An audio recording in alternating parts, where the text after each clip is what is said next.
Assalamualaikum warahmatullahi wabarakatuh.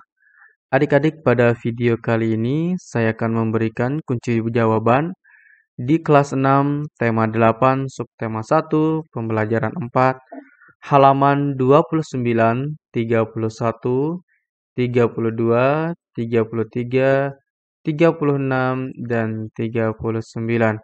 Baik, langsung saja kita jawab di halaman 29.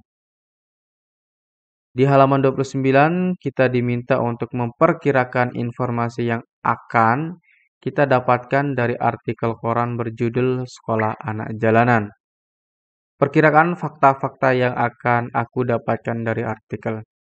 Nah, yang di kolom pertama ini kita diminta untuk memperkirakan fakta yang kira-kira akan kita dapatkan. Baik, langsung saja ya. Perkiraan yang pertama adalah tentang kehidupan anak jalanan.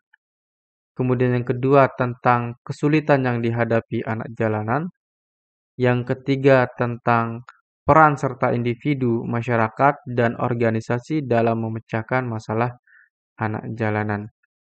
Berikutnya di sebelah kanan pertanyaan-pertanyaan yang aku miliki terkait dengan judul artikel.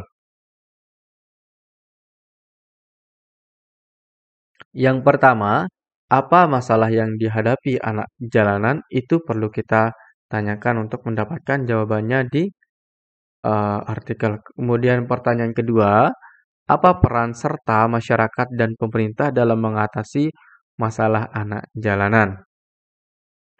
Pertanyaan yang ketiga adalah bagaimana pelaksanaan sekolah anak jalanan?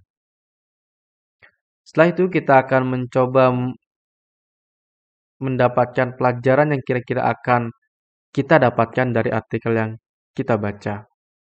Perkiraan yang kita akan dapat pelajaran di dalam artikel tersebut adalah memperoleh pendidikan adalah hak setiap warga negara Indonesia. Artinya, anak jalan itu berhak untuk mendapatkan pendidikan.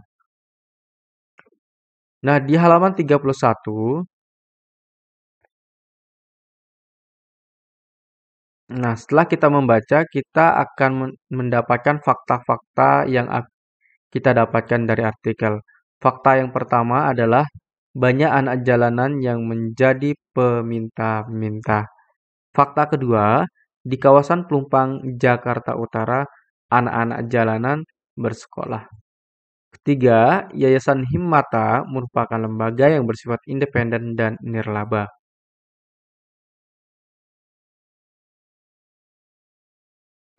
Yang keempat, PKBM Himmata sangat peduli pada pendidikan anak jalanan. Yang kelima, pengajar maupun mau mengajar karena tuntutan hati nurani. Itu adalah fakta yang kita dapatkan di dalam artikel. Selanjutnya kita akan menjawab hal-hal baru yang aku dapatkan dari informasi di artikel. Yang pertama adalah kehidupan yang dihadapi anak jalanan itu merupakan hal baru yang kita dapatkan. Kemudian yang kedua, peran serta masyarakat dalam pendidikan bagi anak jalanan. Nah, di sini peran masyarakat itu adalah mengajar karena tuntutan hati nurani. Pelajaran yang aku dapatkan dari artikel yang kubaca, yang pertama, kita harus bersyukur karena lebih beruntung dari anak jalanan.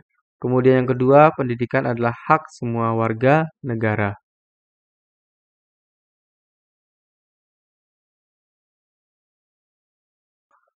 Berikutnya, halaman 32.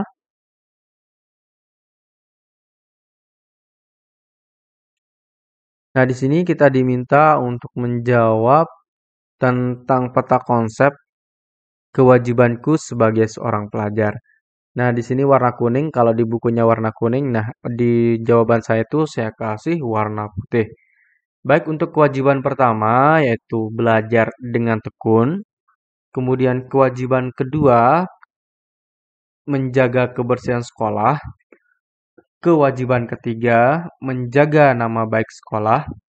Kewajiban keempat menghormati bapak atau ibu guru. Dan kewajiban kelima adalah mematuhi aturan yang ada di sekolah.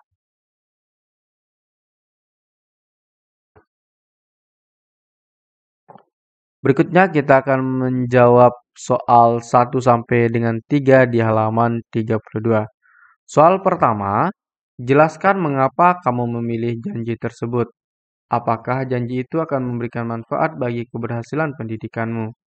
Jawabannya, saya memilih janji tersebut karena janji tersebut diyakini dapat manfaat bagi keberhasilan pendidikanku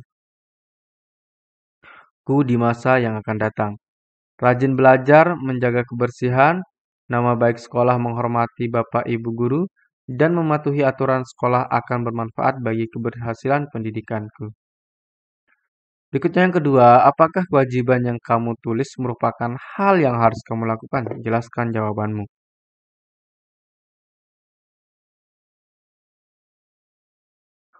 Kewajiban yang saya pilih, yang saya tulis, harus saya lakukan agar saya berhasil dalam pendidikan di masa yang akan datang.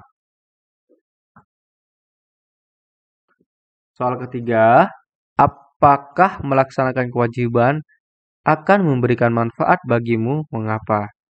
Jawabannya iya. Karena dengan melaksanakan kewajiban, kita akan menjadi orang yang bertanggung jawab dan sikap bertanggung jawab salah satu jalan menuju kesuksesan.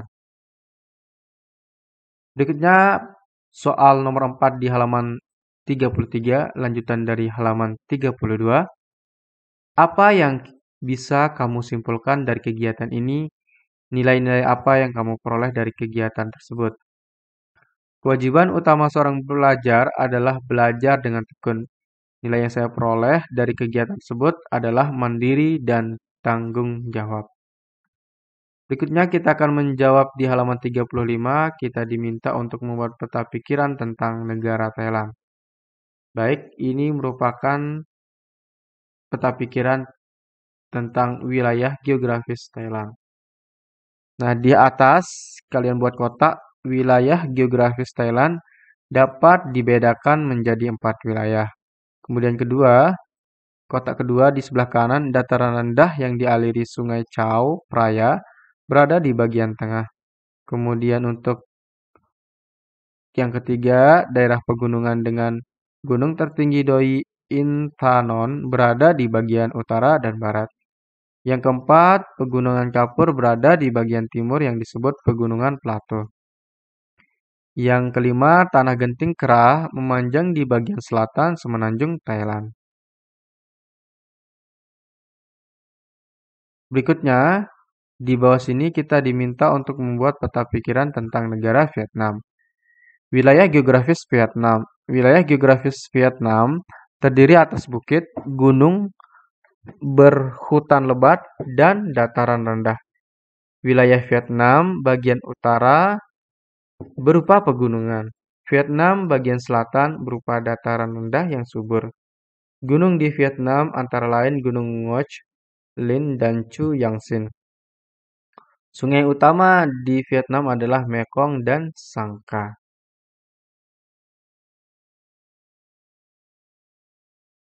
Berikutnya, negara Thailand dan Vietnam terletak di benua yang sama, yaitu benua Asia, dan kedua negara juga sama tergabung organi ASEAN. Kedua negara memiliki iklim yang sama, yaitu iklim tropis, dengan dua musim. Keadaan sosial dan kebudayaan kedua negara juga relatif hampir sama. Keadaan masyarakat kedua negara sebagian besar bekerja di bidang pertanian karena kedua negara memiliki tanah yang subur. Kekayaan bahan tambang utama kedua negara juga sama, yaitu minyak dan batu bara. Selain persamaan, kedua negara juga memiliki perbedaan. Misalnya saja, Thailand pemerintahnya berbentuk kerajaan, sedangkan Vietnam pemerintahannya berbentuk republik sosialis. Thailand dan Vietnam juga memiliki bahasa nasional yang berbeda. Thailand memiliki bahasa Thai, sementara Vietnam memiliki bahasa Vietnam. Thailand dan Vietnam memiliki kepala negara yang berbeda. Thailand dipimpin oleh seorang raja, sementara Vietnam dipimpin oleh seorang presiden. Letak secara geografis maupun astronomis, kedua negara juga berbeda. Thailand dan Vietnam memiliki mata uang yang berbeda. Thailand dengan mata uang Baht, sementara Vietnam dengan mata uang Dong. Sekarang kita akan jawab di halaman 39. Buatlah satu kartu informasi untuk setiap bidang kerjasama dan presentasikan kartu informasimu di depan kelas. Kerjasama ASEAN di bidang ekonomi. Yang pertama, pembukaan pusat promosi ASEAN. Yang kedua, penyediaan cadangan pangan. Yang ketiga, penyelenggaraan proyek industri. Yang keempat, kawasan perdagangan bebas. Kemudian untuk kerjasama ASEAN di bidang politik, oh ya ini masih di kerjasama ASEAN di bidang ekonomi ya. Yang kelima, koperasi ASEAN. Berikutnya kita akan kerjakan di kerjasama ASEAN di bidang politik. Yang pertama adalah Defense Ministers Meeting, pengiriman duta dan konsulat, itu yang kedua. Yang ketiga, perjanjian ekstradisi ASEAN. Yang keempat, perjanjian kawasan bebas nuklir. Yang kelima, perjanjian kawasan damai, bebas, dan netral. Nah, kita akan menjawab, ayo renungkan di soal yang pertama, hal-hal penting apa yang kamu pelajari hari ini? Belajar tentang profil negara-negara seperti Thailand, Vietnam, dan Singapura. Belajar tentang negara yang masuk zona Asia Tenggara dan juga ASEAN. Soal yang kedua, apakah menurutmu organisasi ASEAN penting bagi Indonesia? Ya, karena organisasi ASEAN merupakan sarana bagi Indonesia untuk berkembang serta untuk memenuhi kebutuhan negaranya.